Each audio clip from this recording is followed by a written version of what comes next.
it's Pat the Flip. Thanks for checking out the video. If you want, give me some money on Patreon or Twitch so I can keep on making cool shit. Peace. What up? So we back with another Games with Bee. Actually, before we hop into the Games with Bee stuff real quick, I just gotta show off this brand new desktop that I got. Oh, look at that. So clean. So clean. NorCal AFGC PGG. That's right. Irene did a cool ass logo for us. Y'all know that every week we get the homie Aevee in to play some games, and recently, this has been for season 2 of Games with Bee, we focused on Arc System Works games. However, there are a couple things going on. One is it's honestly pretty hard to find ways to play some of these games. I'd hope to be able to play like Persona 4, Sengoku Basara. It's pretty hard, especially when we're doing this over net play on PC, because there's only so many options. But we actually realized that it would be cool to maybe take a week to tackle Rev 2 from a different angle.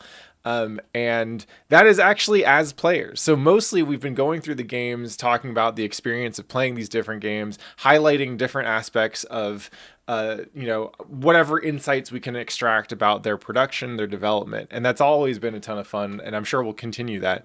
But this felt like a pretty good opportunity, especially with Strive just a couple weeks away, to dig into this game more as players, because Avee's been putting work in these games for a bit. So I'll cut the intro short there, and we'll just go ahead and give her a call. So we'll give Aevee a sec. Aevee, you in here? I'm in here. Hey, you are in here. Hello. How you doing? I'm doing okay. I'm doing fine. I will accept fine. It is weird to I guess it's weird to think that we are still in a global pandemic that's been lasting for over a year, and so our understanding of what fine is all relative. Aevee, what's for dinner? I've got to be disappointing again.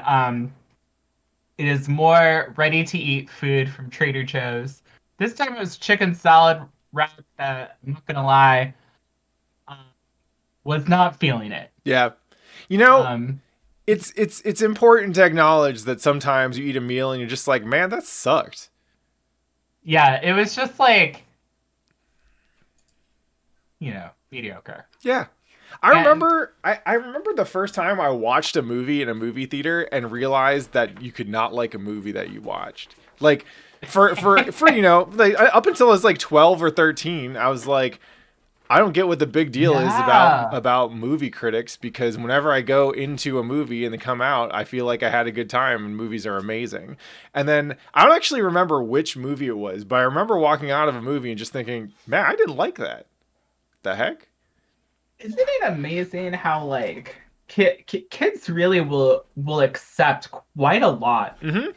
But there's a quote from Brian Lee O'Malley, actually. I think it was some interview he was in, where he talks about like some licensed trolls. Remember those Trolls dolls? Yeah.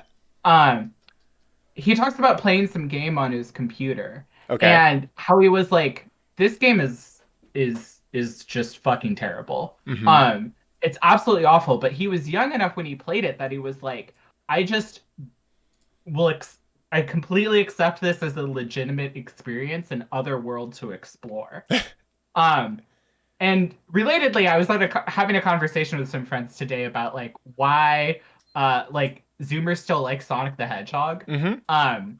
And how like Sonic always seems to, those games never seem to actually be good, but they always get you at this really important like adolescent development time where they just lodge in your brain forever. Mm-hmm.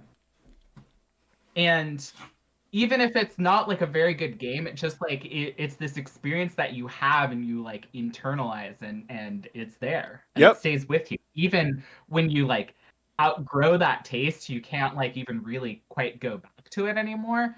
That feeling still lives in you. I observe this happen often in fighting games, because usually whatever game lands with you first ends up like permanently shaping the lens by which you evaluate every other game. I think I've mentioned this to you, but when Seth Killian found out that I came from Capcom versus SNK 2, he described me as the fruit of a poison tree. But it's absolutely true. Like, the funny thing about, and this lovely it gives us a lovely tie-in into, you know, like Strive and Exert and Plus R, Guilty Gear Discourse and all that. But like, at the end of the day, you kind of have to understand that arguments about what is objective good or bad usually are actually coming from a place of taste that is not nearly as clear cut, right? People will work backwards from what they like to justify why something should be objectively good or bad compared to something else. But in fact, like, those value judgments, while maybe true for them, are not like actually usable for comparing one person's taste against another's, right? Absolutely. And taste kind of can't be argued with, because some people do like Sonic the Hedgehog for reasons unknown to me. I never got it. Like, I played some of the games when I was a kid and they were cool. I was a Ninja Turtles fan, and Ninja Turtles fans, I think, are approximately similar levels of indignity. Let's act out my Sonic fan fiction. I'll pick something family friendly. No, not that one. Oh, definitely not that one. I'm not going to go that far. They have their own kind of indignity, because the further we get from Ninja Turtles, the more we're just like, man, that was a really weird and kind of blatant cash in, right? Yeah, the sheer number of fan games. It's interesting because, like, I think that Sonic games being bad, like, really works in the favor of fans of Sonic, because it'll only ever be like what you imagine in your heart. Like, it's not like Mario where it's like, that sounds like Sonic the Hedgehog dialogue. It's like it'll be this like defining thing. Like Mario is like, I mean, it's defining of like almost the whole genre of video games, right? Whereas like Sonic is really like, Sonic is like your Sonic OC that you come up with in, like, you know, 6th grade. Like, that is what Sonic really truly is to people. It'll never actually be. The games are like a catalyst for that. I can't believe you recursively defined Sonic with himself. I think it can only be recursively defined. I think that's the essence of Sonic. The funny thing about this metaphor to me is that in lionizing Mario as, like, you know, the progenitor of this particular genre, and then kind of dismissing Sonic as like the side OC, like, who's to say that isn't just because we played Mario Brothers first and got used to, in particular, the controls, right? Like Sonic the Hedgehog has weirder momentum, kind of less control because of that momentum, so he feels like he's sliding around a little bit more. And like, maybe if Sonic had came first somehow in an alternate future or whatever, or alternate past, like, you know, Mario would have been the weird shit, and, you know, instead of Sonic OCs, would have to deal with Bowsette all the time. That is definitely true. Now, I'll say that I personally didn't play like Mario games until like way after I had played Sonic games. So, oh wow, okay. So you are untainted from this perspective then. Got it. So I was untainted, and when I like finally like came back and played like Super Mario Brothers 3, I was like, oh, so this was actually what a good video game was like. They did exist back then. There are interesting qualities to Sonic games. I definitely don't want to talk about them all day. Maybe when we play Sonic the Fighters on stream. That'll be Games with B Season 3. It's all just Sonic the Hedgehog. Sonic the Hedgehog. All right. Well, let's get into today's topic. So, as is now basically customary, if Aevee and I don't talk about what we're going to play on like the prior week, then we leave it up until the very last minute to figure out what we want to play.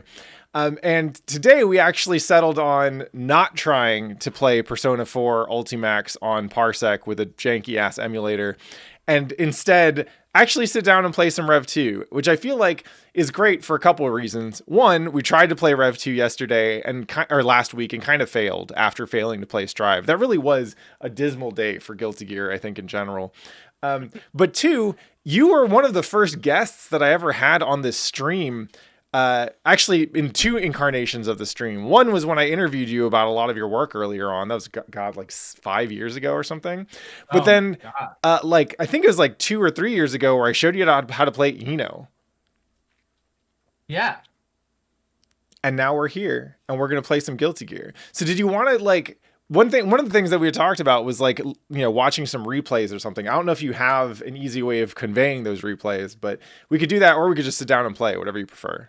All right. So we got Chip versus Baiken, a classic matchup, Ninja versus Samurai.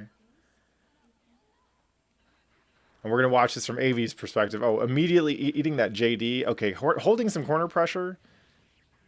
Yeah, I think, if I recall, this is a round that makes me look really, really bad. Or I think this is an entire round. I have more matchup against Jan than probably any other character by like a wide margin. And I have a little bit, I feel like you taught me once a long time ago a little bit about how to deal with Chip. Yeah. But yeah, that certainly would have been a while ago.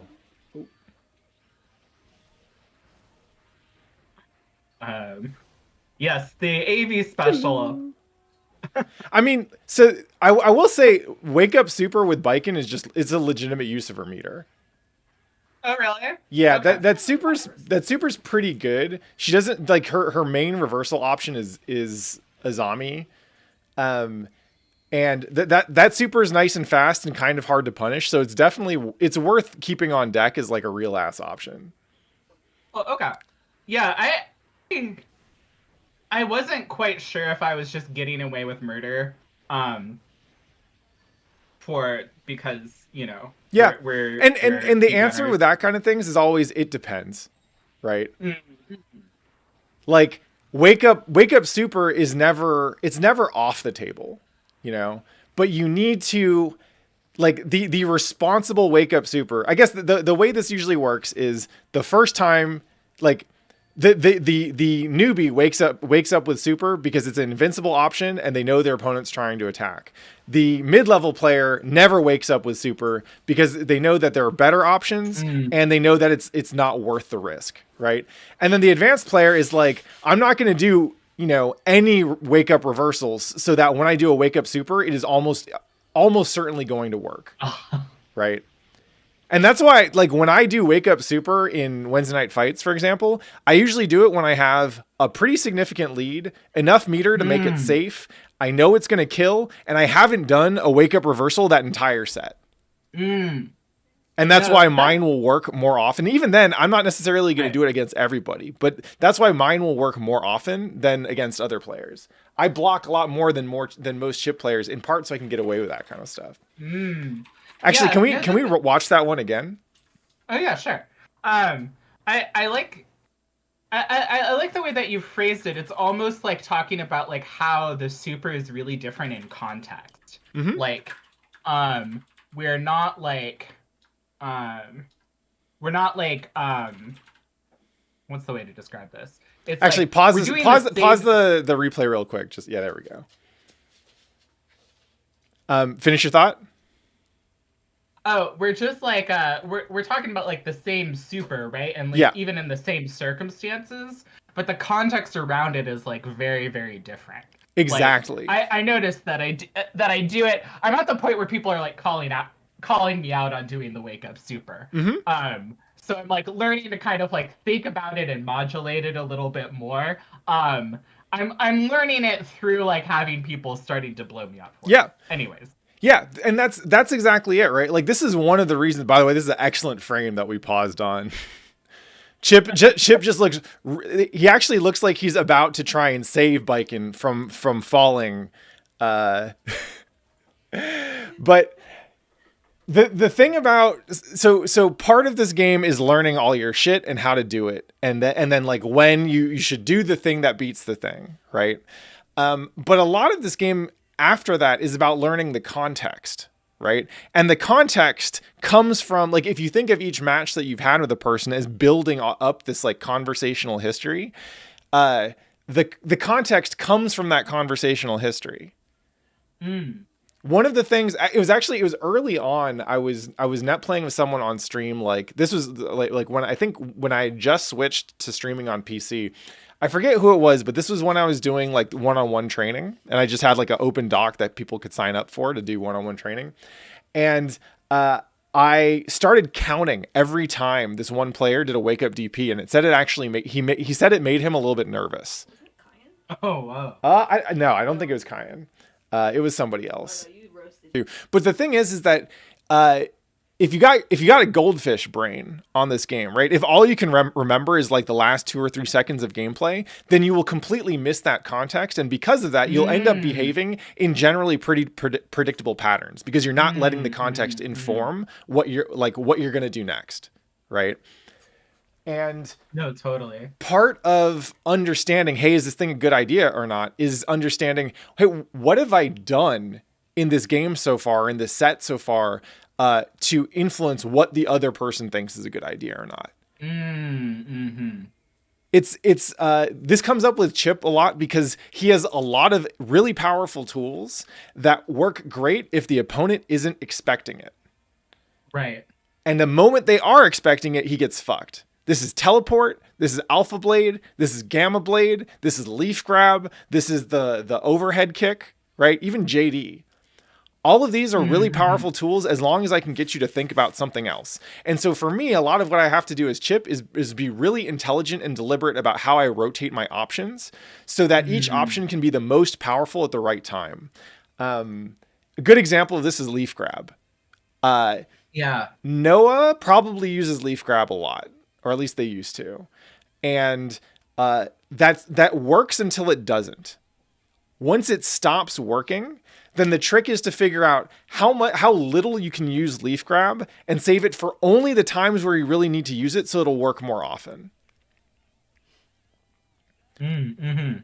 So when you're thinking about, this is also important for Baiken because stuff like Azami and stuff like Wake Up Super are very much elements of her defense that rely on not going to this well too often, right? Right. You want to use Azami just enough to see the opponent respect it. To do things, once you see them doing things that they wouldn't normally do because of Azami, then Azami's done its work. You don't need it to do more. And it's the same thing with Wake Up Super. If you Wake Up Super every time you have 50 meter, then we would call you Espada from 6 months ago, or Jacket. But if you only do it once a set, like once in a first to 2 or first to 3, all right, well there you go. That's that might be enough for you to get the maximum value off that. And if you think about it, let's say you Wake Up Super once and it works. You get the damage. You spent the meter, but you get the damage. You get the knockdown, and you get to wake up safely. And then the next time they see you have meter, they back off. That Wake Up Super just did 2 wake ups worth of value.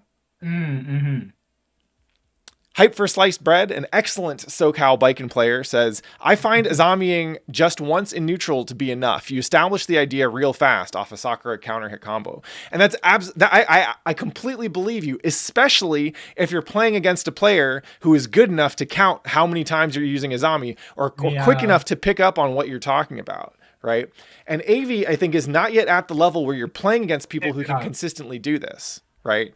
So even if you started trying to do this now, I mean, it's always good to keep track of this kind of thing, to practice counting these important things. And then you get to see, hey, who pays attention to this stuff and who doesn't.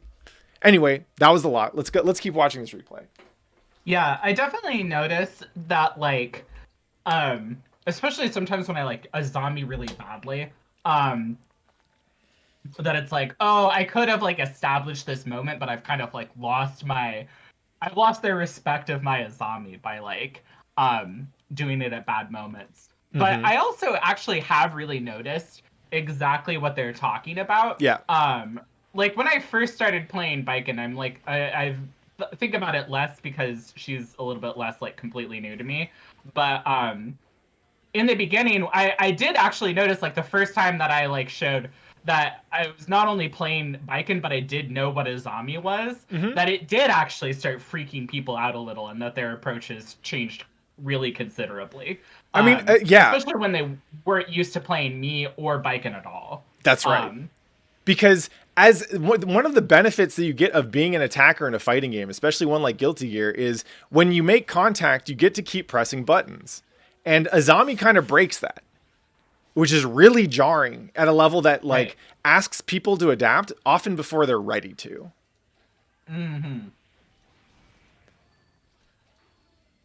Whew.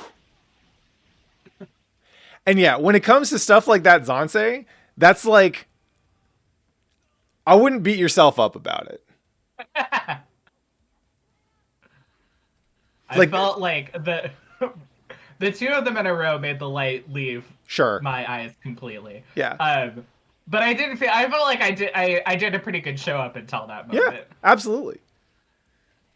And I guess the way I put it is if you play someone and you get them to do something that you know and they should know is pretty dumb twice, like that's good. You were forcing them to do dumb shit. It means that you have to practice not getting hit by dumb shit, but that's actually pretty easy. Yeah. It's a lot easier to practice that than to practice not doing the dumb shit. Because like in both cases in this match, Noah has to uses that Zansei to overcome a pretty significant life deficit, right? Yeah. At least in the first one, like Noah's pretty far behind. In this one too, it's like, I think it must be just enough to kill because it's just at this. Yeah, it's right at this point. I also noticed that like Noah's very good at there are some players who the suzerain throw, the command dash throw, is extremely powerful against, but Noah's very ready for it, really consistently. Which I know, I remember like being like, oh my god, I have to figure out a way to break their guard. So how does Noah usually respond to suzerain throw? We can get a different. We can just move on. Keep watching different replays now. There is an example in that one, where it just like jabbing low, really like quickly, and reacting to it. Got it. I see. Yeah, I was gonna say it's definitely because of Origami. It's the exact same. It's basically the exact same move as what Jam does. Oh. Sorry, Aevee. It's fine. I'll accept it. I'm just gonna stop. And yeah, HypedFSB is pointing out in chat, you can use the claws if you see people mashing early on Suzerain, but also being able to YRC Suzerain then lets you play against their response, right? I don't think it would work too well against mashing jabs per se, but if you see them jump away, getting ready to YRC and air throw them is super strong. Okay. And that's actually one of the cool things about YRC specifically in Guilty Gear is normally when you play a fighting game and you do an action, you are committed to that action until that action gives you an exit point, right? Like, oh, you hit with this thing, now you can cancel it into something else. But YRC means you are always looking for that opportunity to cancel something even after you do it. And so because of that, it means that once you do the thing, that doesn't mean you're done playing until the thing is over. Which is, it's one of those things that can actually be pretty hard for folks to get used to because it's unlike how a lot of fighting games work. Okay. And I think I was menuing and trying to understand that at the same time. Got it. And I think I got halfway through. I guess the abbreviated version is normally in a fighting game, you input your thing, they input their thing, you wait to see what happens, and then when you have the ability to input your next thing, you do it based on that situation. But with something like Suzerain, if you have YRC, you can start Suzerain, look to see on screen if things are changing, and then YRC if you see that Suzerain is no longer a good idea. Okay, yeah. No, I feel like incorporating YRC better into but yeah, I was like asking for some advice about how to use meter because that was the two things from last week, you gave me a little bit of advice. One of them was to be more ignorant with tatami, which I hope that I'm doing. I hope that I'm being nice. real stupid with it. Yep. And the other thing was figuring out how to use meter. Mm-hmm. And they were telling me that, like, and I guess I had kind of, like, noticed this myself, that, like, Baiken's corner carry is actually, like, really good, even without meter. Yep. Like, just because of that JD just fucking punts them. Yeah, JD just is, Woo. like, it's just monstrous. Yeah. And, but that a good use of meter is doing tatami wire C to extend pressure, which I guess if you delay the tatami, it will become a wire C instead of a red Roman cancel, and thus you can just keep on doing tatamis, which sounds really broken, but I guess it's fine. I guess she needs it. Oh, I like what you did there, where you ran up and then did jump back to Tommy just to make sure that Chip stayed in the corner. Yeah, it's kind of I've gotten gosh, it felt like this was happening all the time when I was like a beginner, and I was starting to get really frustrated by people just jumping out of the corner as soon as I put them there. Yep. So I started like kind of like hanging out like a little bit out of the corner, maybe like where Baiken is standing right now, and like for that half second, and like just like watching their jump options to kind of like hit him out of the sky if they think they're trying to escape. If you don't have a meaty option available to you, then that's a pretty good like kind of layer 2 play, is just keeping them in the corner. Ideally, what you knock them down in the corner in a situation where you can park a meaty tatami on them, and if they try to jump out immediately, then they just eat the tatami and jump startup. But if you're not close enough to do that, then having that anticipatory tatami to cut them off is real good. Also, I just wanted to mention there's one thing, there's like a very clear avenue of improvement for you just on the two replays I've seen so far, and it's anti-airing. Like air throws, even using Azami to beat Chip JH, like these are all things that you can do with what Noah is doing to you right now. And this is a pretty big growth point for Chip players, because when people let them get away with sloppy Oki, then they get a kind of a undeserved confidence in what Chip can do. But a lot of the stuff that you're getting hit with is very reactable and very beatable. Okay. Especially the JHs. How should I be thinking about that? Because that's I've had anti-airing feels really hard.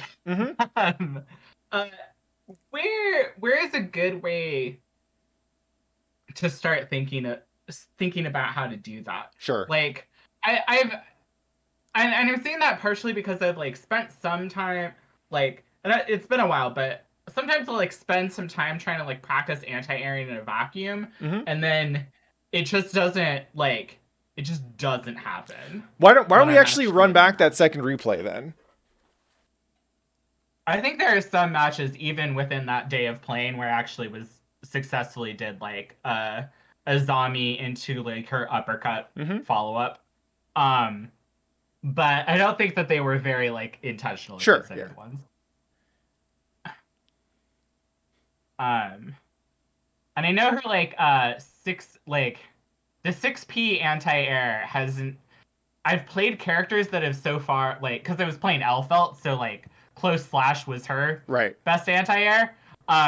Which kind of like let me play pretty sloppy, honestly, because I could just press that button in almost any circumstance and it would be my best option. So now that I'm having to do it intentionally, I haven't really done a good job.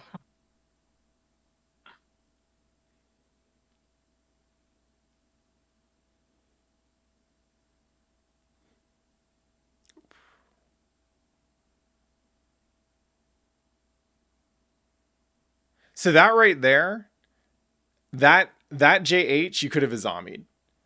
Chip's teleport JH is not a great option against Baiken. And that's actually, I'm pretty sure there's like a training mode mission where you can specifically practice dealing with Chip's H teleport into JH, and it's like beat this thing and then do 150 damage. It's one of the missions, and that's like the easiest way to just sit down and practice it. But Chip's JH definitely loses to Azami, especially off a teleport, because he's a little bit slower dropping down than he normally is off a jump. Okay. Baiken 6P is a decent option, but it's probably easier for you to just do Azami because that doesn't care what side he's on. Right. Okay. Yeah, because I know that's actually kind of a big thing, which is why people are supposed to like blitz against Chip. Yep, absolutely. And your Tatami and JS are working great as like air to airs. Mm-hmm. Like, I guess another thing to keep in mind is that at least in this particular game against this particular opponent, you're actually doing a decent job of anti-airing. You're mostly just missing opportunities. But like, because Noah doesn't really know how to capitalize off counter hit JD yet, they're not actually getting that much off of these jump-ins. I see. It really is more, yeah, like that. You should have been dead like 3 or 4 times by now. Okay. The other thing is, in general, whenever anyone is over you, like right over you, that's a good time to air throw. That's when you should be looking for air throw. Okay. When they're over you directly. Yeah. And the easiest way to test air throw is just set the dummy to jump and then get an idea of like where the air throw works. See, like try to do it as low to the ground as you possibly can, and then get used to doing it like a little bit higher and a little bit higher. I think you will be surprised, and I don't know how much you've practiced air throws, but I think you'll be surprised by how much space you can cover. It's like the hit detection for an air throw feels much larger than a grounded throw. Okay. Especially when someone's air dashing. It definitely looks like it does, because I know that maybe I can pull up some rounds. I'm kind of curious. Heihyun is a very weird character to me, and I don't have a lot of magic practice, so I kind of want to watch this one. But we should look at we can find some videos of Yuzu beating me up, because she's really good at using that. She plays Dizzy, so the air throw stuff is really like quite strong, obviously, but it's a good demonstration of how big those boxes really feel. Yep. Oh, the Azami by the 5D. Okay. Yeah, I probably should have Sakura'd in the middle right there. Okay. Oh, so real quick, you can pause it? Yeah. So what you did there was you got the JS into, I think, or you got the Tatami pickup into JS JD, right? And then you air dashed afterwards, which is what you do if you're going for the dust loops. But mid-screen, I don't think that actually positions you for good Oki the way that you were doing it. I think you're actually better off just landing from the JD and then doing an IED Tatami, which probably catches them meaty or close to it. That's my guess. Because if you go back, and if we go back to the beginning of this round, let's see, I don't know if there's an easy way to rewind. Yeah, so HypedFSB says the IED Tatami will get it meaty if you time it right off a mid-screen JD. Oh, okay. Okay, so that's also a right thing. Here. Yeah, see that? Ooh. You landed at a pretty weak position, and then when you jumped up to do Tatami, Joy was already up. Yeah. Okay, but if I had IAD Tatami, yeah, so I would have just when you do Tatami, JSJD the way you did, and then just land and do IAD Tatami. Oh, and then just land and do IAD. Yeah. Okay, cool. That's good to see here it happens again, and that's why Joy was able to get up with that 6H. Yeah. Okay. Cool. This is good to know, because that was actually a specific thing that I started. God, why was I trying to do that? Almost. I was finding that like that my that I was like it was like I was trying to do like a a counter hit Sakura Mm-hmm. combo, which you have to convert off of that. You have to do a Kyrie or IAD to take me after it. Right. And I was like, oh wait, this is actually really easy. And the fact that that also is kind of like a thing I should be doing for Oki is nice. Yeah. That's Also, one Hyped thing that I FSB have pointing to out, if you're learn. ever worried about missing a tatami on Oki, run up 6k is pretty good because it's throw and vuln and staggers on Okay. counter hit. Doof, doof, doof, doof, doof. It's actually really nice to have those kind of like backup options. Yeah. Then it doesn't feel like there's Oh, only don't one. burst that. Okay, the low blitz Yeah. is...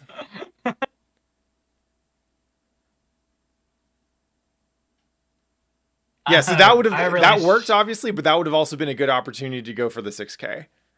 Mm-hmm.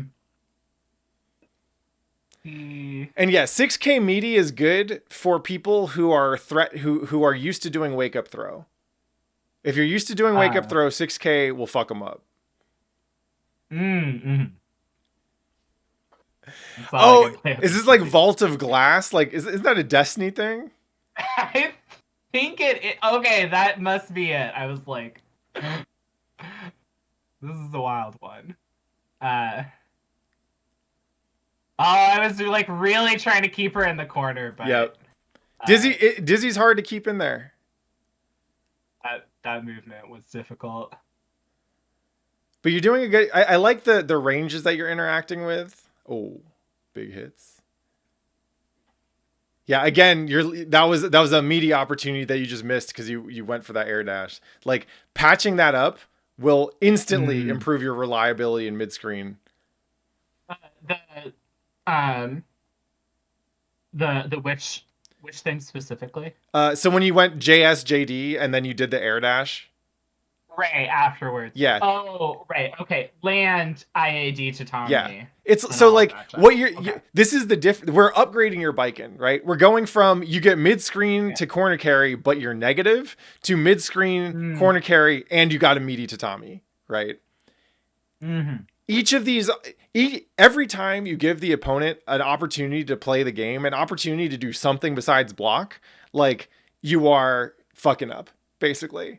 Mm-hmm. And so by patching up some of these holes, we're going to make your offense a lot more reliable. And once your offense is reliable, that's when you're in a better place to learn how to play neutral, because you know that you can convert off anything into a situation of oppressive whack shit. Nice. Okay. All right, so go ahead and pause it. Yeah. So, Hyped FSB mentioned something earlier in chat that I think now is a good time to mention. Basically, like, so far what I'm seeing is when you're hitting, then things are working out great. You're getting that S into the D, and then you're pulling them into the corner, and if you're able to convert, then you're getting your damage, which is fantastic, right? The tricky thing is what you're supposed to do on block. And Baiken is kind of weird because her pressure options often look a little bit different than others. But earlier, Hyped mentioned in chat, like, basically you have Suzerain Throw, you have Claw, and you have Grounded Tatami YRC as like different parts of your offense. And I think thinking about it in terms of what you do on block might be a good way to break that down a little bit. So with Baiken, like, she doesn't really have a crazy ass mix in the same way that other characters do, right? She's got a JD, she's got Yozansen, that's kind of her high low. But that alone is not that scary, right? Her throws are scary, but she needs to be able to set up throws, and most of the time, unless you're like doing like a run up, like, you know, blocked punch or something, or maybe a 2K and then you throw, you don't really have that many options to make your like a frame trap as scary as like a Soul or a Kai or someone, right? So a lot of what you're looking for is like, as Baiken, you go for the hit, and then on hit you convert into your corner carry combo, right? Like something into 2D Tatami JSJD. But on block, you're probably looking at like Suzerain Throw as like the layer 1 option, right? Right. So you do 2 or 3 hits, and then you do Suzerain Throw. And then once they start demonstrating that they can play around Suzerain Throw, that's when you start working in stuff like Tatami YRC or claw, right? And the 2 claws are really the big ones, because the grounded claw will punish anyone who's trying to swing on Suzerain, right? They're like, oh, I can totally react to this. I'm gonna get you with that low, or I'm gonna mash you out of your block or whatever, right? When people start swinging on Suzerain, that's when you go for the grounded claw. When people start jumping away from Suzerain or jumping away from grounded claw, that's when you go for the anti-air claw. And then if they're not doing any of that and they're just backing off, then that's probably when you want to think about seeing if you have enough meter to like YRC a tatami and continue your pressure. Okay.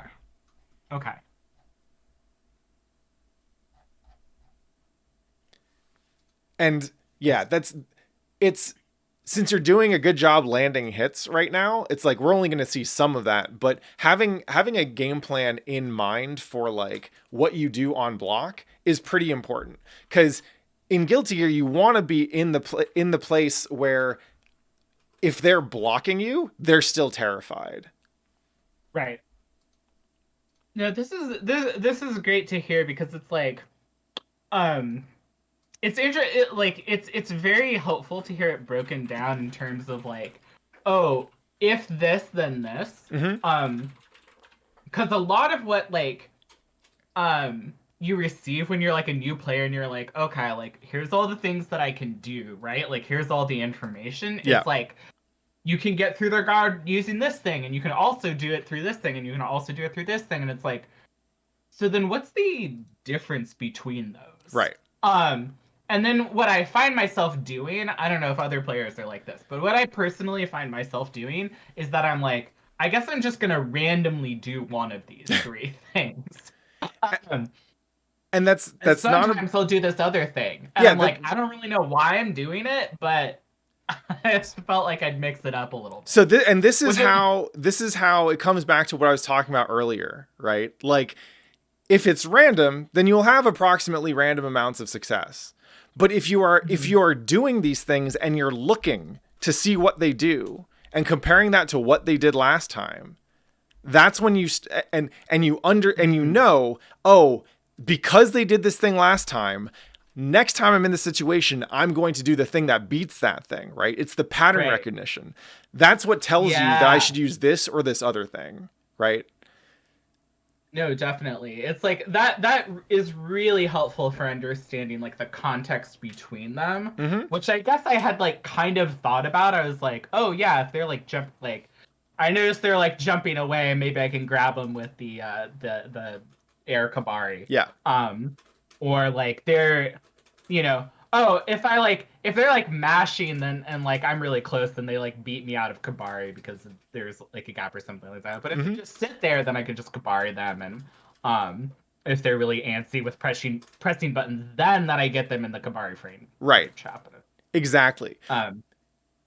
And so some of this is at first is just what does this person like to do, and then it's what does this character like to do. Well, what about if they have meter, or if they're low on health, or if I've done this to them 3 times already, right?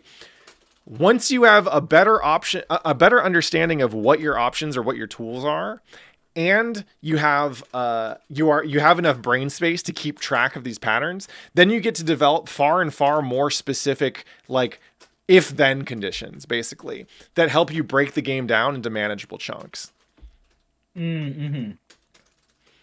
Also, Hyped mentioning 2H is also a great button to toss out more in block strings because it's a super far-reaching low and it's never a true block string from other normals. So yeah, you can totally use that as like a frame trap. It'll also catch people who are like delayed up backing. Yeah.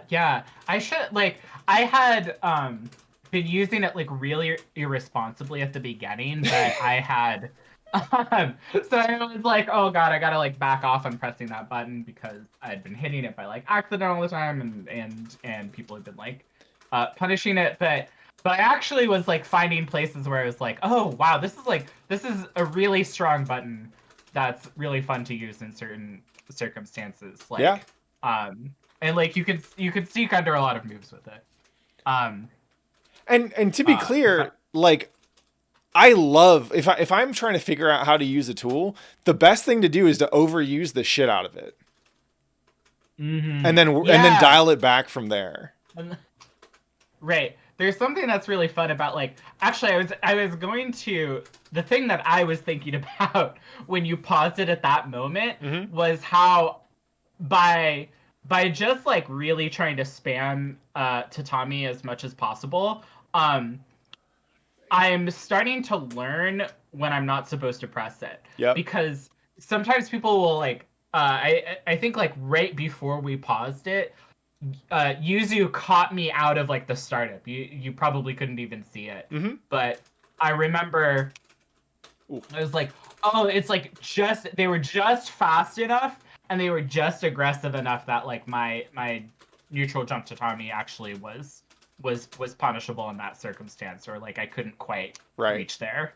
All right, two quick things about that the last half of that round if you want to pause it.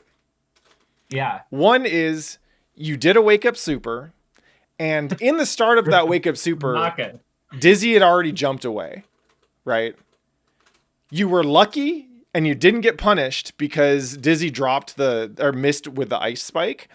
But that would have been a perfect opportunity to just YRC the super and then throw. Oh, okay.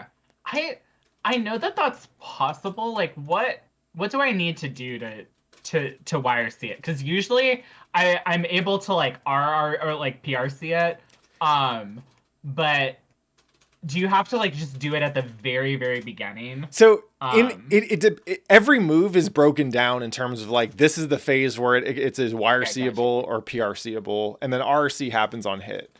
The main thing you got to know is that YRC is generally viable for most moves as long as the opponent is not in a hit stun or block stun state. Okay. It's usually not the whole thing. Because at a certain point you're in the PRC window, like once an attack is whiffed. But it really, it is on a per attack basis. But with something like that super, like you already saw the screen, like before Baiken even goes into her cinematic, I think on that one, you saw that Dizzy was nowhere near, and that thing wasn't going to work. Right.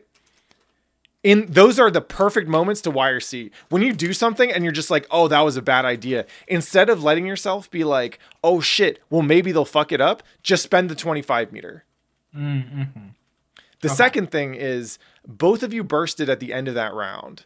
And not the worst thing in the world, but in general, the rule that you want to have for bursts are, if you're going to lose this round, it is not a good idea to burst, right? And this is, you can think of this like a continuum. So if there is a pretty high chance that you're going to lose this round, but it's not guaranteed, and maybe it's like, they have full health and you have half health. Well, that's a reasonable comeback. I might consider bursting in that situation for two reasons. One is, well, it's a reasonable comeback. But the other is, even if I don't make the comeback, I have enough health left and there's enough potential time left that I'll get most of that burst back. In the situation you were in, where you were both in Hellfire, right? And both of you bursted, there's a roughly equal chance that either of you could win or lose that round, because you were both basically like one combo away from getting killed. But in spending that burst, you're guaranteeing that you're not going to have burst for most of the next round. Yeah. Potentially all of the next round. And that's tricky because if you lose the first round and you spent your burst, then you might have to play for your life, basically, without burst in that second round. So the way I like to think about burst is, unless I'm in a round where I have to win it in order to, or like if I've already lost a round, then that next round I'll spend burst if I need to spend the burst, right? But in rounds where you don't have to win, you spend burst either because your odds of winning that round are pretty significant and go up dramatically if you spend the burst, and you have enough time left in the match to get another one. Yeah. Okay. Now, this all depends on a reasonable understanding of how you build burst, right? Like what situations give you more burst meter. And there are a bunch, right? If you're low health, but you're blocking a bunch, you'll actually gain burst faster than if you're at high health. Every time you get hit by the opponent, every single hit gives you, I think, a flat amount of burst meter. Might be scaled based on how much life you have. But this is why like chip combos that do like 800 hits are not a good idea, because they'll end up refunding the opponent a shit ton of meter and burst. But yeah, in general, starting to think about this is like, is this a good idea to use my burst at this point? You want to learn how to weigh all the variables there so that you're getting the most value that you can out of it. Right.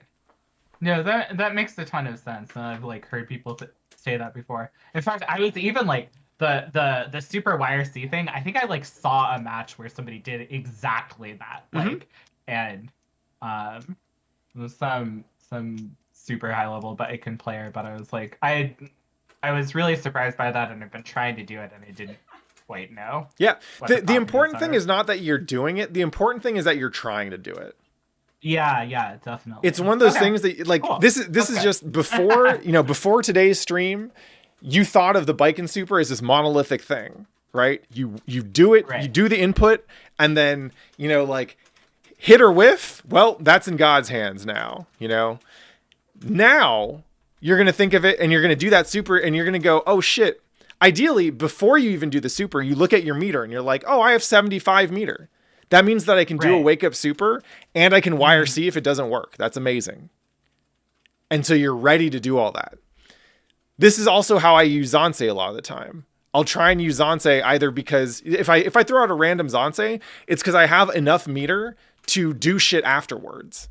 And so it's like a full screen. Maybe this works, but even if it doesn't, fuck you. Right. Yeah, no, that's like a really...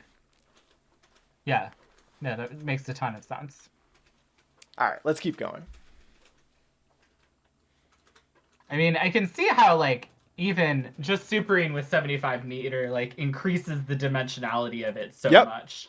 Other than being, like, a Hail Mary, then, like, someone can be like, oh, I see your Hail Mary, and you're like, I knew that you would think that I was going to Hail Mary, and it's like the fucking Princess Bride scene. Yeah, the best is when you burst Zansei and then YRC it so you can get an air throw. Yeah, that's... It's like, I love it because Guilty Gear lets you spend 75 meter to air throw someone, and it feels great when you do it. The whole time for some reason. Maybe they caught on. Ooh. Yeah, you can see we're only... I don't know if I'm even gonna get my bursts back. Oh, I'm not. I don't. I would just almost had my burst back by the time I got killed. Yep. Burst management. It's a real thing. A harsh lesson. Also, there's something that you should know dealing with Dizzy specifically. Like she values space more than Baiken does. Are you on a black screen? Because Baiken from full screen can do pretty much nothing except like the rocket launcher. Dizzy, if you gave her space, she's going to use that to summon her homies, and then she gets to approach with cover. Right. So every time you back off from her, and this isn't to say that you should be in her face constantly, but default towards applying pressure and getting back in there, assuming that she's going to try and get away from you. Yeah. Anything's fine. I don't mind. No, you're right. Like, I feel like I was very cautious and playing it pretty distant in that in that round.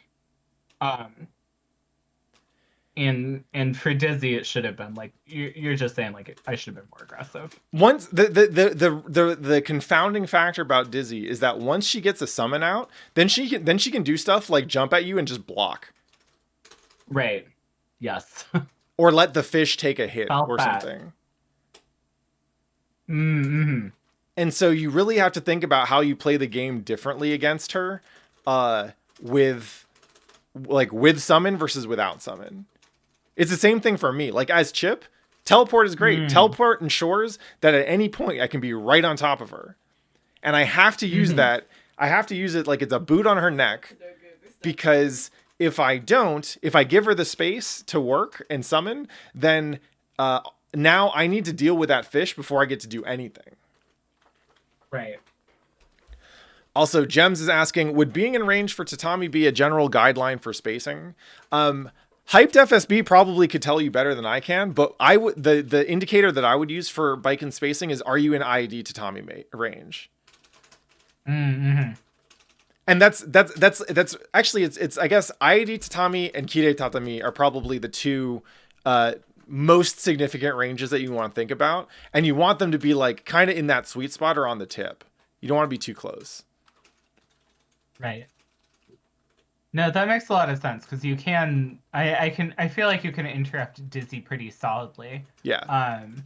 I think she can interrupt. I think there are some matches where Yuzu anti-aired me out of trying to do that. Mm-hmm. But that's when she's like looking for that specifically. And I guess if she's looking for that specifically, that's not a bad thing because then she's scared of it. Yeah. Rather than, and she's not just summoning things because there's no respect in the equation. And actually, one of the tricky things about Baiken is that even though her range is not that great, she's actually, because of regular tatami is really good, obviously, but IED tatami and Kire tatami, those are both really powerful tools when they're a little bit further away from you. Mm-hmm. Like Baiken's options when they're right next to you or when they're kind of within your your slash range are not that good because her buttons aren't that good. Mm-hmm.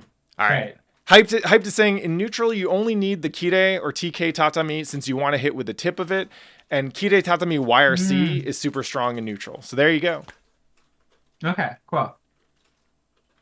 I will... Your Discord is going to be so stoked to have a leveled up Baiken player in there, I'm sure.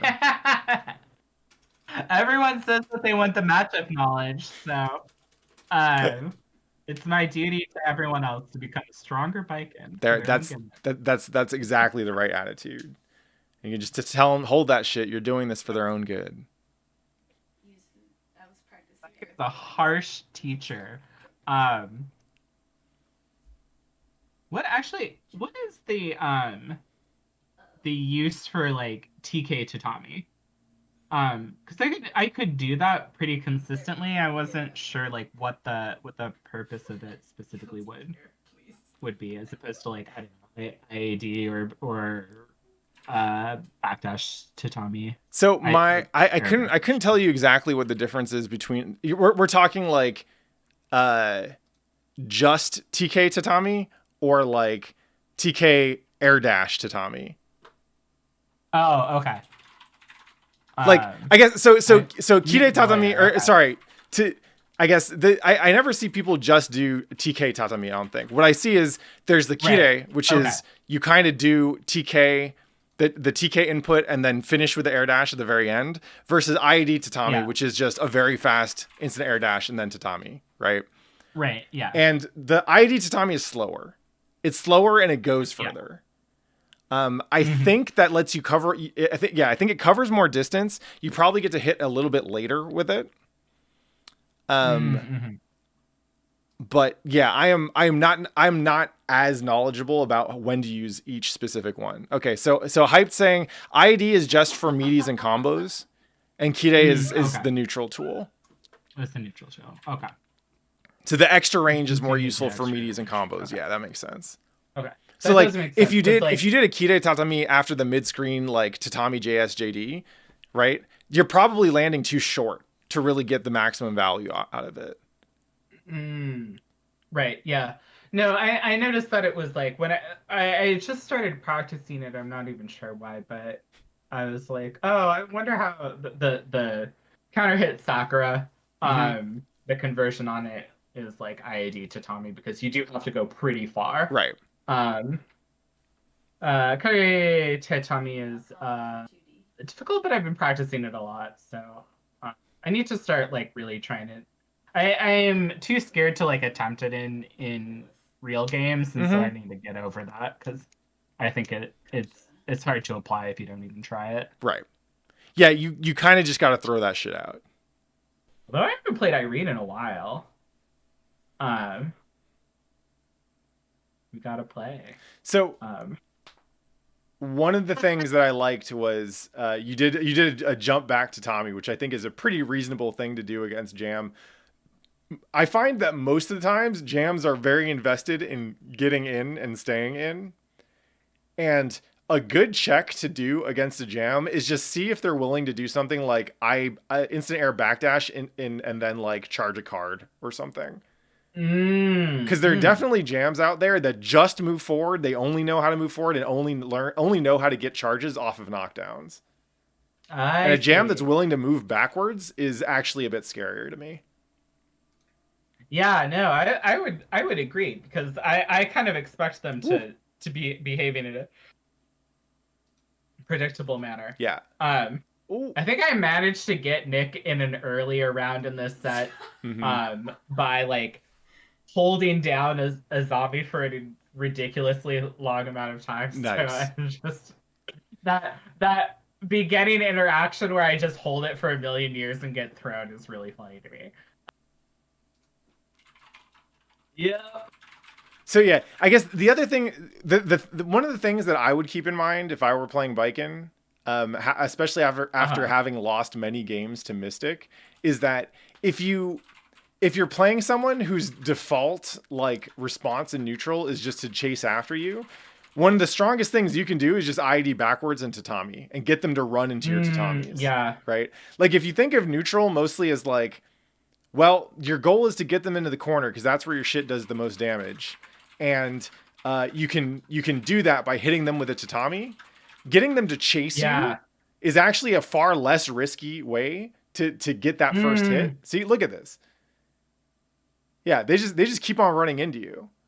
And if as long as that's the pattern they're engaging with, like, you're fine. You know what your job is. No, you're totally right. I hadn't even like really thought about it in those exact terms. Like I was like, oh, it's great when somebody runs into my tatami, but like I really should be thinking about it in terms of like, because Baiken's corner carry is like really wild. Yeah. That charge region has some invuln on it. Yeah. Oh, okay. Really? Okay. Yeah. I was gonna say I need a word with Daisuke about that one. But oh my, the Karen's coming out again.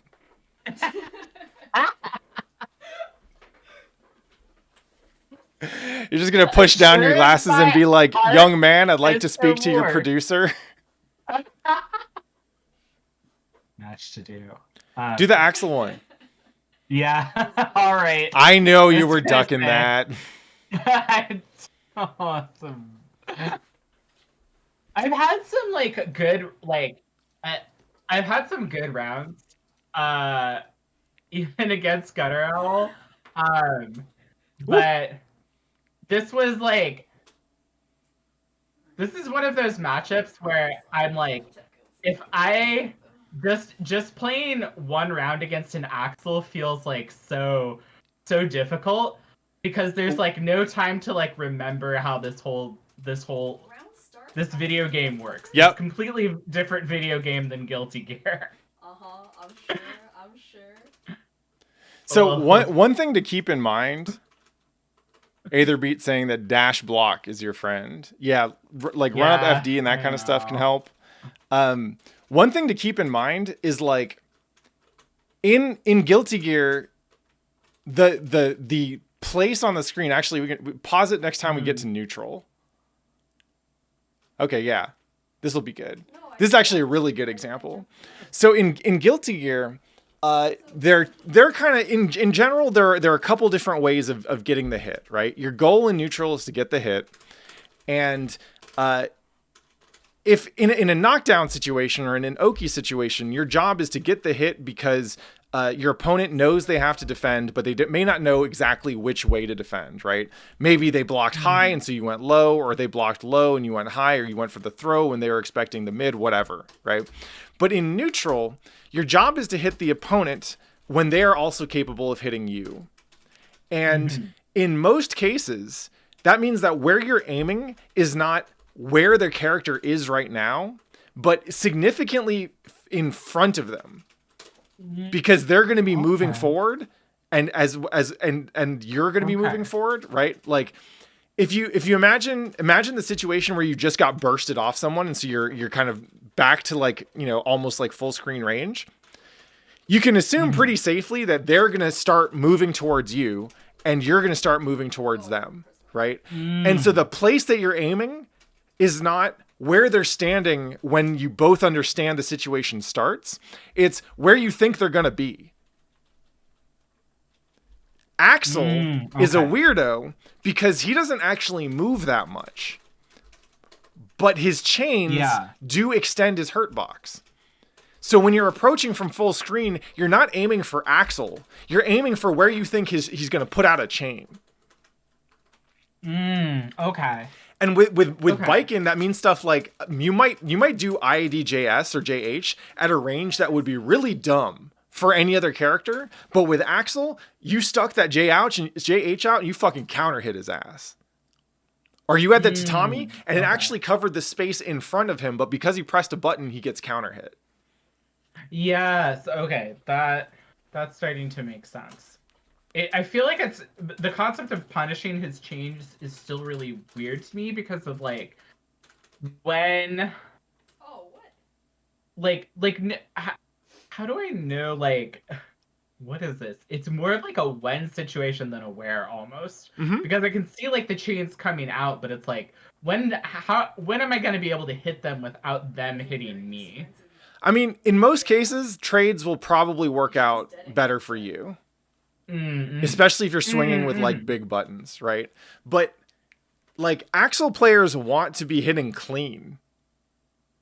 I see. So if you force them into trade situations, that's not necessarily a bad thing.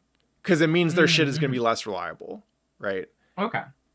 And ideally, what you're doing is you're actually hitting him in startup, because you were so early that you can that you just get the counter hit straight up. And yeah, Hyped is saying in general, Baiken IADJS is great because early on you can just cancel into Tommy on block and it hits a lot of people standing or in the air. Like IADJS is pretty fucking ignorant. You can definitely kind of just do that and it'll work. This doesn't mean you wouldn't necessarily get beat clean by like a 2S or something. Right. But it would, I think if you just started swinging a little earlier on your approaches, you would probably stuff or trade most of these Axel exchanges. Okay. Yeah. No, that's starting to make sense. So like being more anticipatory against Axel in particular. Against any character, to be honest. So the thing you got to know, and I forget, did you get a chance to play the Strive beta? Yeah, I played it both, or I played it every time. I didn't play it very much this time, but I played it more the other. Did you notice how little like jumps move you forward or backdashes move you back? Yeah, the backdashes really barely move you. Yeah. So the thing about this is true of almost any fighting game, right? In almost any fighting game, your movement options forward need to be faster than your movement options backward, because you don't want a game where people can run away indefinitely, right? Nick was like, oh no, not the hit. Guilty Gear is pretty significant about this because you gain a lot of momentum going forward very, very quickly, but your ability to move backwards is not nearly as quick, right? And then you have negative penalty, and that decreases the incentives even further. So it's push them together. Yeah. It's about pushing them together and God, what is it? Sorry, this is going to be a little bit of a tangent, but I know in way back in the day I played Team Fortress 2, and there was a developer blog that talked about how they wanted encounters to get resolved more quickly the closer two people were to each other, and this is kind of like why melee damage was like really, really high. Right. And is why I feel like kind of why that has evolved in a lot of first-person shooters. But I actually see that happen in fighting games too. Like the closer you are, there's the throw, like which resolves things instantaneously. Yeah. You know. So I can totally see it being like we're trying to push these two bodies together. Yep. We're making moving forward a commitment where like this is a very free-form game, so you can move backwards quickly, but it's not as it can't beat someone who's moving right into your face. Yeah. Basically. And that's it's kind of brilliant. Like if you compare Guilty Gear to like you remember when I was just running away from you with Storm in Marvel 2, right? Yeah. Like that works in Marvel 2 because I don't know if there's a major difference between forward dash speeds and backwards dash speeds, but if there is, it's not much. Right? Right. And then if you add character differences on top of that, like that's what makes it so easy for Storm to just evade you. In this game, people collide with each other, not just because of meter, but because your movement options just feel better when you're moving forward. Yeah. And so you can assume that in most situations, players are going to be moving at each other, that they're going to move at each other at the earliest possible time or close to it, and that as they get better and better at the game, they'll probably default to taking the shortest possible path to the other person. Mm-hmm. So you start out, this is actually what I meant when I tell people to get in that ass. It's find the shortest possible path to your opponent and just start fucking swinging. Just make contact. So if you start with that as the assumption, and you're playing with people who are literate enough with the game to also have that assumption, then what you do is you just anticipate them a little bit more and you park it in front of them because you know that they're going to run into this thing or they're going to swing on it or whatever. And then once people start doing that, then the next step is to slow your approach or to like run up and then backdash to bait the early option. Mm-hmm. This is what Machabo was talking about in this essay on the three structure of neutral. Yeah. Right. I've read that like several times. Yeah. And internalized like maybe 100th of what. Yeah, I mean each time you read it, it makes a little bit more sense because you know a little bit more, right? It's perfect. Like essentially, it's perfect like Eastern philosophy. Yeah. He's describing this thing that will make sense to you once you understand it. Right. Yeah. But yeah, all it really is like in any given state where two players are capable of moving forward, you identify the point of earliest potential clash. And then you aim either a little bit to one side or a little bit to the other side, depending on what you think the other person's going to do. No, also, it's like against Axel, yeah. Against Axel, a perfectly viable option is just to like ID block or run up and block and see what they were thinking. So the next time you go in, you have an idea. Oh, this is the thing that you wanted to do. I feel that advice of count what they do is like something that I want to try doing. Yeah. Like just or like to do that even in like a philosophical way, because like just some way to like actually like break down the act of like observing what they're doing. Yeah. Because that's kind of harder. That it's like pay attention to what they're doing. Well, there's a lot of things to pay attention to because there's a lot of things that they're doing. So the trick is, do you remember how in Uni the game happens in these like roughly, I think it's like 12-second intervals, right? Yeah, the grid cycles, yeah. Yeah, so you have the Vorpal cycle. And what the Vorpal cycle does is it kind of works like downs in football. It breaks the game. Even though the game is real time, the timer is constantly running. The Vorpal cycle imposes this superstructure over the game to break it up into 12-second chunks. And what it does is it rewards you for playing within those 12-second chunks. If you ignore it and play it like a regular fighting game, it works until you realize that your opponent did stuff specifically to win the Vorpal cycle. And so now they've gotten additional buffs and shit that they wouldn't have had otherwise, right? Guilty Gear does not have that cycle, but it has chunks. Every round has chunks, and it's usually based on like what happened after a combo or something like that. And if you learn to break the game down in terms of these chunks, then it becomes a lot easier to detect the patterns. Because you look at this chunk and you're like, oh, the last time we were in this situation or something like it, they did this, so I think they're probably gonna do it again. Right. No, they're definitely like I can see almost like why people talk about neutral in such a different almost disorienting way when they're like an anime game player, especially like with Guilty Gear. Yeah. Because like I feel like neutral is like, to me, I'm like, well, if somebody's not in block stun or hit stun, then you're in neutral. Nope. And that's not how you really can think about it in Guilty Gear, because there's so many other things like there's so many things where like a character has a clear advantage and one character at least has to play around a thing that the other player is doing. Or they're just like ignoring they have abilities that allow them to completely ignore like footsies or like in exchange where somebody has to like work to get in. Yeah. You know, you're spending a resource or you're taking a risk or you're doing something to make that happen.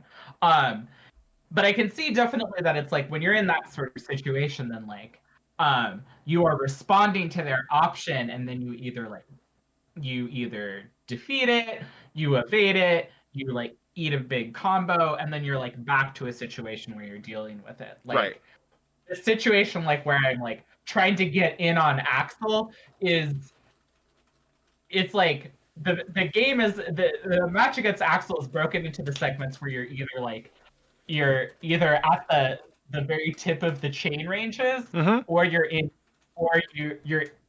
his face. Yeah. And those are two totally different games. Yes. And right now you're in that there. face. Okay, get bursted off. What happens?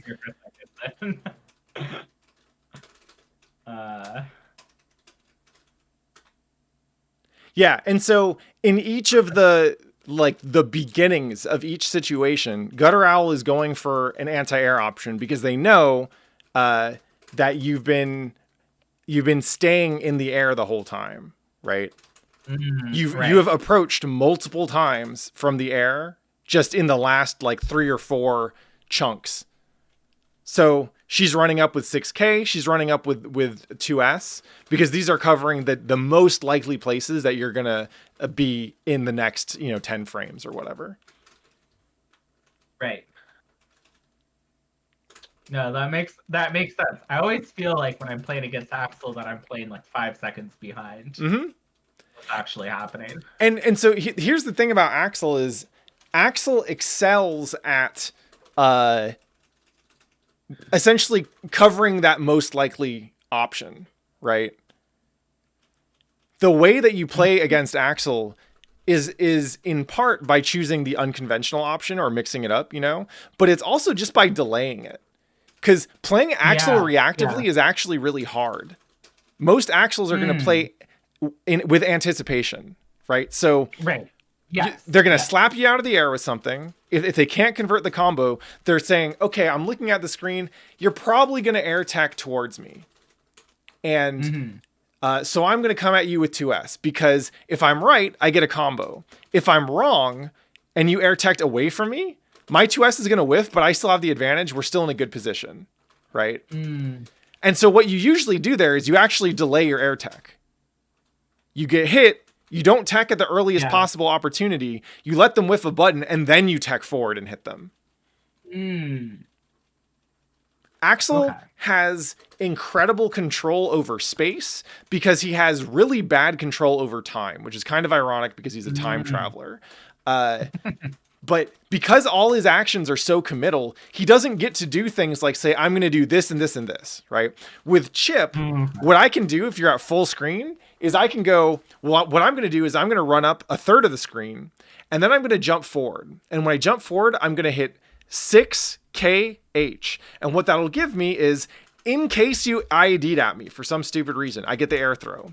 If you jumped at me, but you aren't in IED range, I'll get the JK, which is just a pretty good button. It's active for a while. I can combo it into other stuff. And if neither of those things were right and my JK whiffs, I can just backdash. Axel can't do that because all his shit is too slow. Right. He really has to commit to something. Exactly. And so you have to play around that. So how do I like make it not quite feel like I'm just guessing what Axel is gonna do? Does that have to do maybe with like doing stuff like run up like FD just to kind of like start to get like a little bit of insight into like what the pattern is? It's so the cool thing about doing less committal stuff like run up FD or jump at them and FD or whatever, even just like run up and then backdash. The cool thing about doing that is that you're not just checking them to see what is on their mind, you're also confusing the timing, right? Actual players are very comfortable in a world where actions are input at the same time and resolved at pretty much at the same time, you know, then plus 20 frames or whatever. But because all his actions are so committal, the moment you start breaking what seemed to be a pretty linear, recognizable chunk of game into like oh, are they approaching? Wait, yes, no, I don't know. The more you can create ambiguity into when you're going to approach, the less comfortable the actual player is, because then they have to start reacting. Right. Okay. Yeah, definitely. Okay. That makes a lot of sense. All right. So let's actually, since we got like 30 minutes left in the stream, let's actually hop on and play some games real quick. Yeah, let's play some games. And I want to illustrate this specific point. If there's anything that we take away from this, it'll be about breaking up the flow a little bit. Yeah, that sounds fun. All right. Also, if HypedFSB is in there still, thank you very much for offering your expertise. Yeah, thank you so I much. can only do so much because I don't really play this character. So I'm glad to have other character specialists from the community help out with this shit. That was invaluable. Thank you. Yeah, and I sincerely appreciate it. Thank you so much for coming to help me. I think you can just join through Steam if you want. Otherwise, it's 0GXR. Yeah, let me join through Steam, because that sounds easier.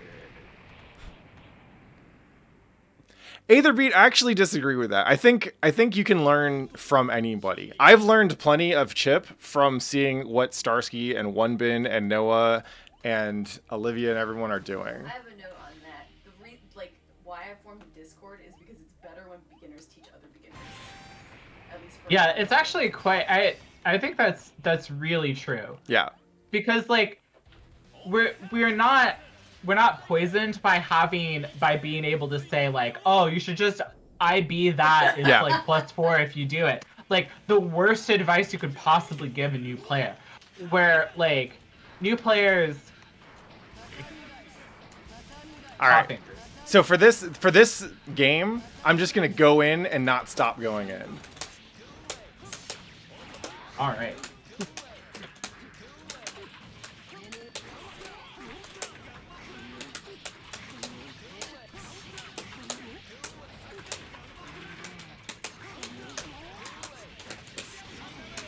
Cali burst! Don't do that.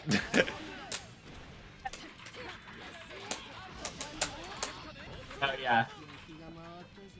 Exactly, Yuzu. Yes.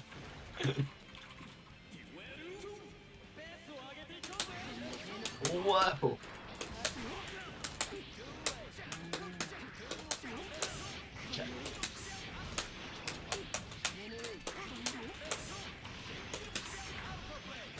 In that last round, should I have like bursted like way earlier? Burst way earlier or don't burst at all? Basically. It depends on whether you think you're going to win the round or not.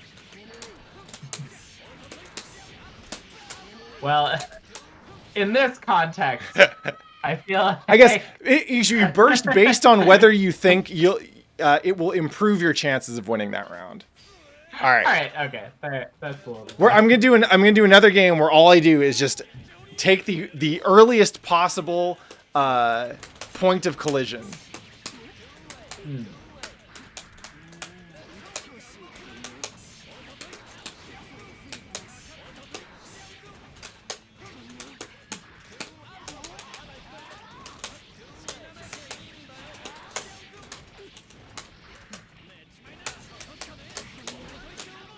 Woohoo!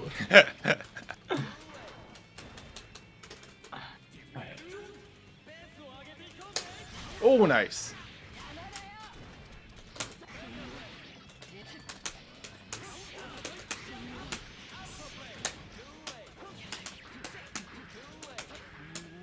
Oh.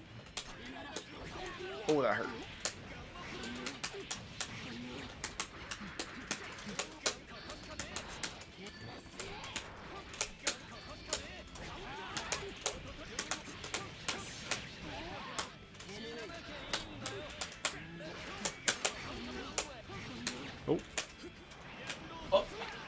All right.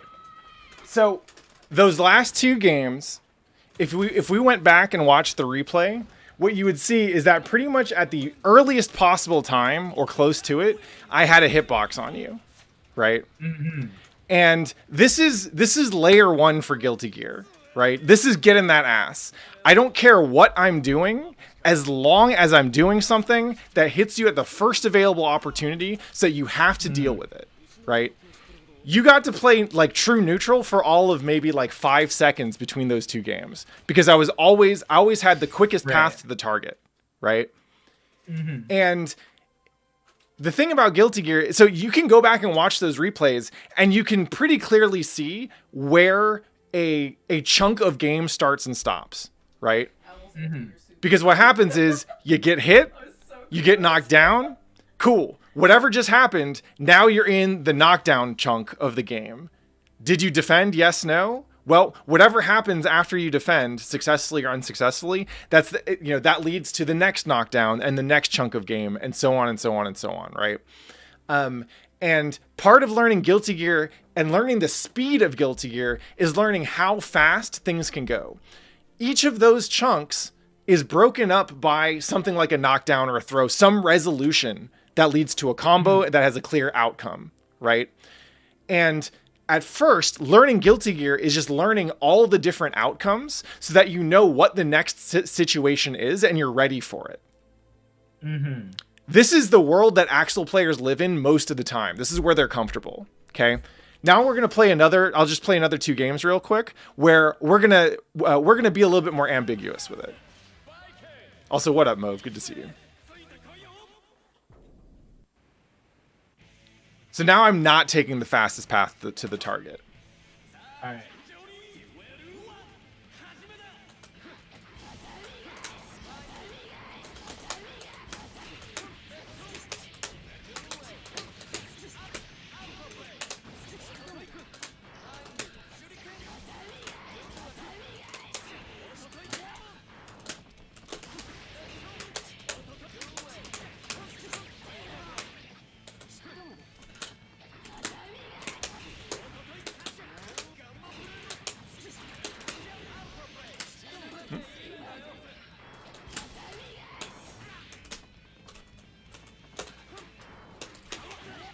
Nice.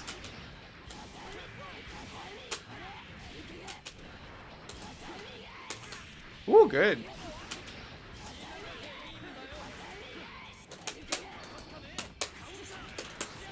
Oh, good burst.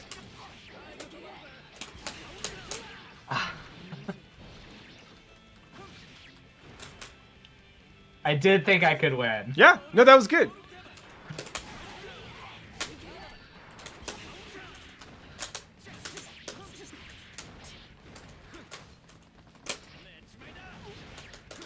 Oh.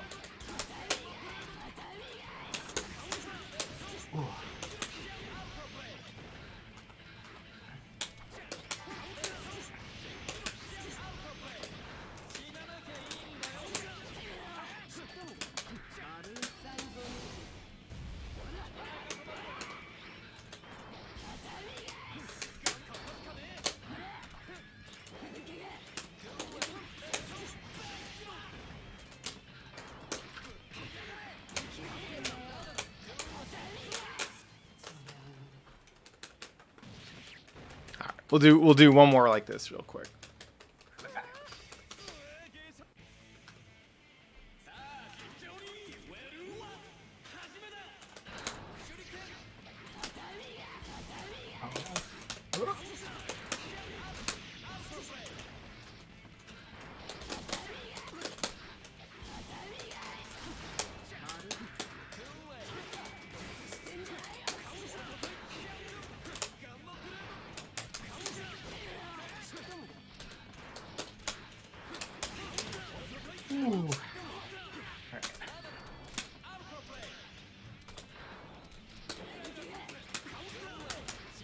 Oh. I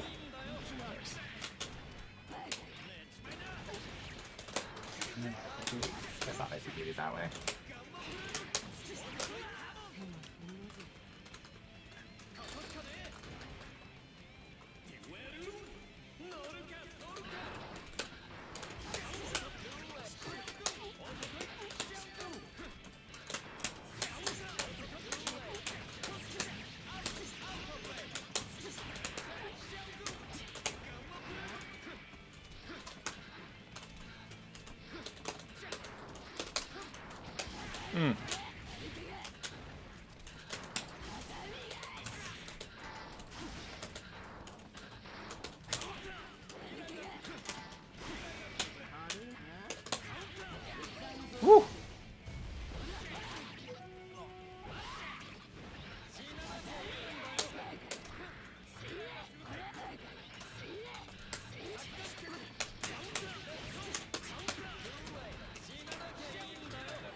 Oh, nice.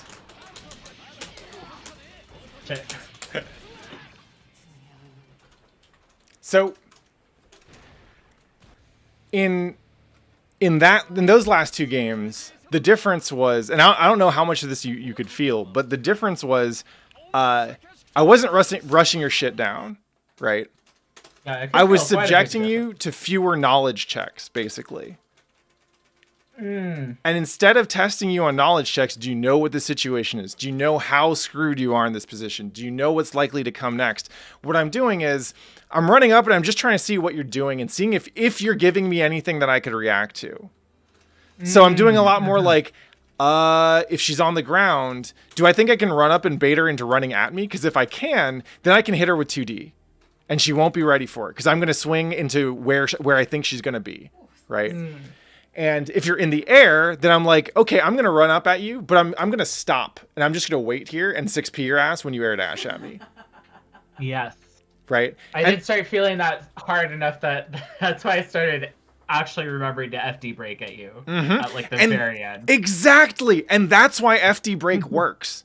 Because the moment you can break the assumption that you and your opponent are both going to do the fastest possible attack that hit each other at the earliest possible time, the moment you start to break that assumption, then you force the opponent to look at the screen. Because they have to keep their eye on you. They have to watch what you're doing. One of the oldest jokes in Guilty Gear is when you fucking pause the game. And I'm gonna open this up on stream because I don't think it'll let you pause the game like that during a match. That's right. My practice dummy is Kai Kisk.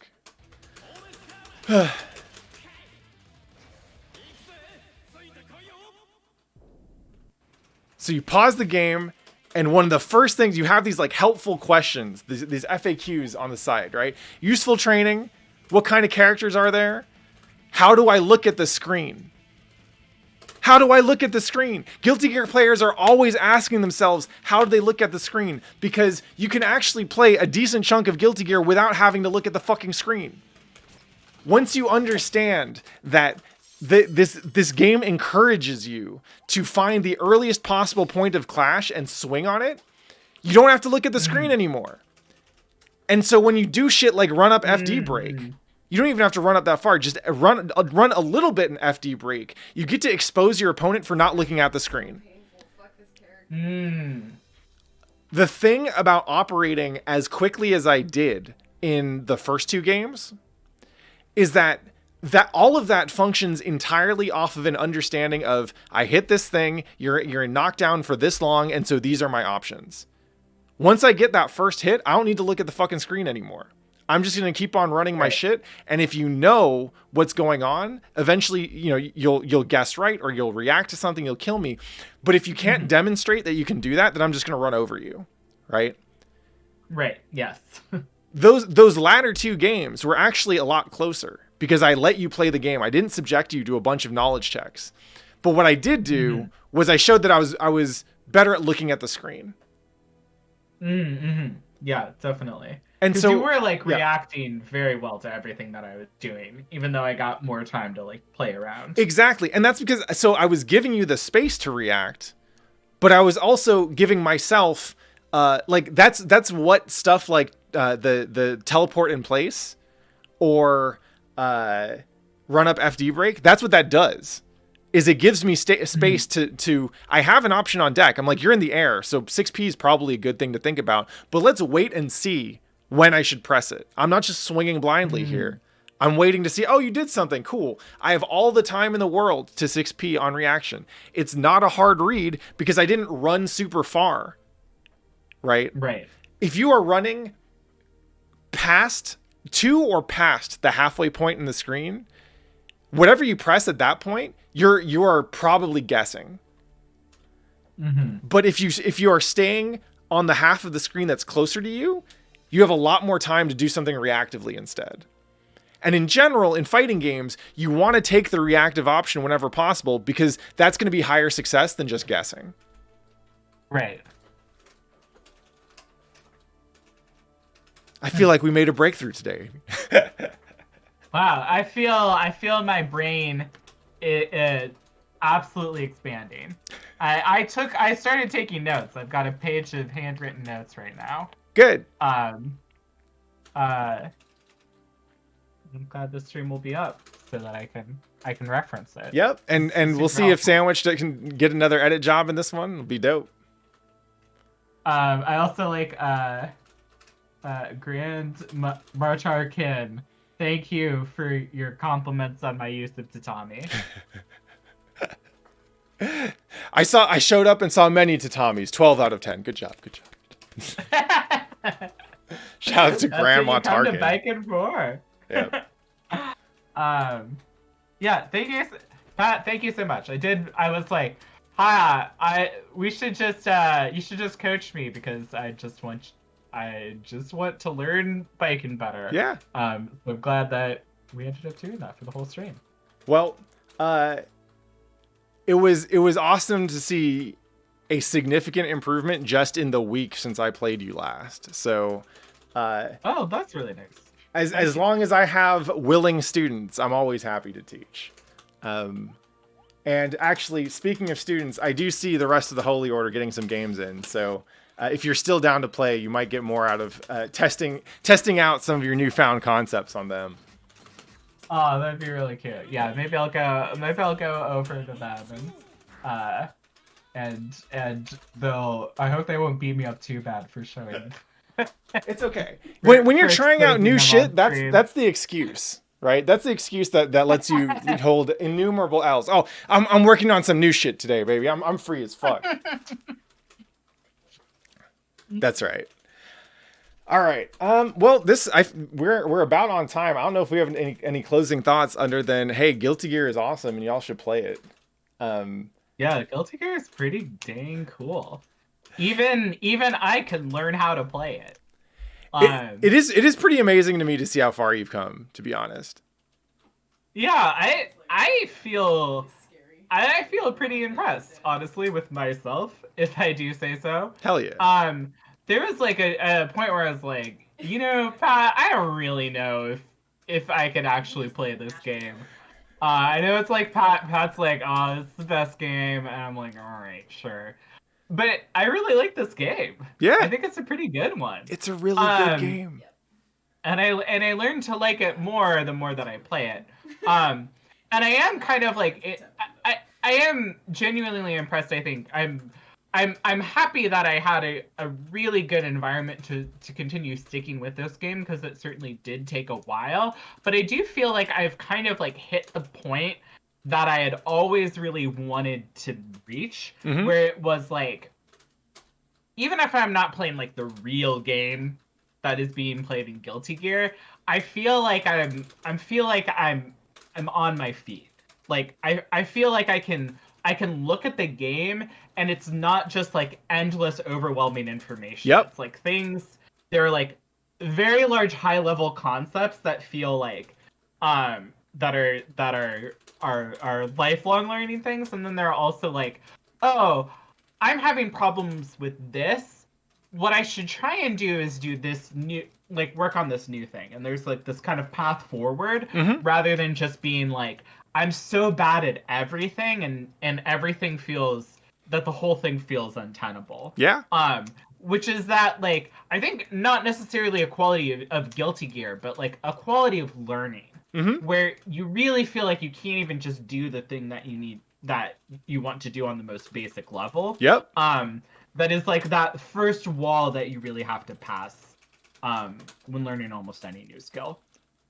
Absolutely. And that is one of the reasons why I go so hard on teaching people gear, is because you're right that it's not only a quality of gear, but it is absolutely one of the qualities of gear, right? Like gear is one of those games where it's very easy to run into the wall of just, there's so much shit that I don't even know how to begin breaking this down. Right. And that's why it's so important to me that I teach this one, and specifically like the hard Guilty Gears, right? Like this one and Plus R, because for me, that's getting people through that hump, getting people past the point where they go from, I can never do this, to, whoa, I can kind of do this. And if I kept doing this, I could do even more of it.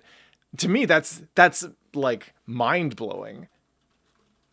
Yeah, no, it really, like, I mean, I liked this. I've always been like a really big Guilty Gear fan, and I bought both of like all of the versions of Xrd, and like I'd put like a lot of time in it, like really came to like appreciate them, and like and I understood enough about them to like watch them and really like them, but that kind of like that there was always that like barrier that was like really like that kept on stopping me from really like investing in them, and I feel like pretty happy to have like overcome that, and it's paying off. Hell yeah.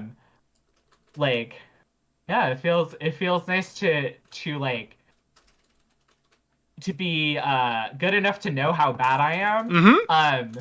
It's huge. And to feel like and to feel like I'm like, oh, I can keep learning this. Like it's a thing that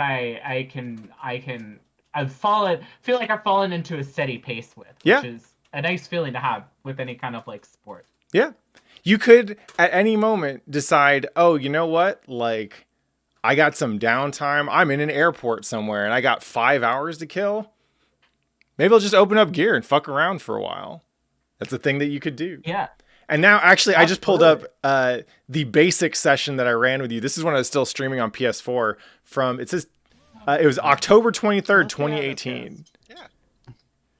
So it should, Yeah, it was so it's bringing like, us into training mode right now. Let's see if I this can was show probably you the some of Eno one. display But stuff. Oh, you were working on Dizzy I remember first. that time. Yeah, so this Oh, is yeah, because I was working on Dizzy. I remember that time when I was like, actually, what really turned me around, the beginning of my ascension was when I like came on this, and I was like, actually, I want you to teach me Elfelt. Mm-hmm. And look at how far we've come. I've at least dropped Elfelt. So I've done you that solid. Honestly, That was- I want the Elfelt more than the Baiken. The great part is I'm looking at that. The Elfelt session was about a year ago. So it was like right when we started with fucking quarantine. That's when we decided to really unleash you on Guilty Gear. That's fucking awesome. Yeah, I did it. I did the quarantine thing. That's right. I like learned how to play Guilty Gear. Yo, Aevee, what like, have you been up to remember- for the last year? Well, I learned Guilty Gear. I joined a cult and all right. It's a collective. Okay. I'm gonna let you rock for the evening. This was a wonderful stream and it was a ton of fun. I'm always happy to do this. Okay. Next week, we'll figure out what we're playing next week. I don't want to worry about that now. But to everyone tuning out into the stream, thank you so much for coming through.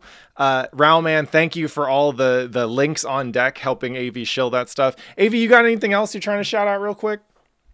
No, nothing that I can talk about other right. than like, you should get ready. We're gonna do some cool stuff. Damn.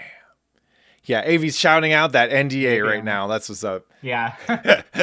All right. Well, thanks for everyone for coming. We'll be back next week with more stream action. Love your life. Be good to one another. And play some motherfucking Guilty Gear, y'all. We out. Mwah. Good night, everyone.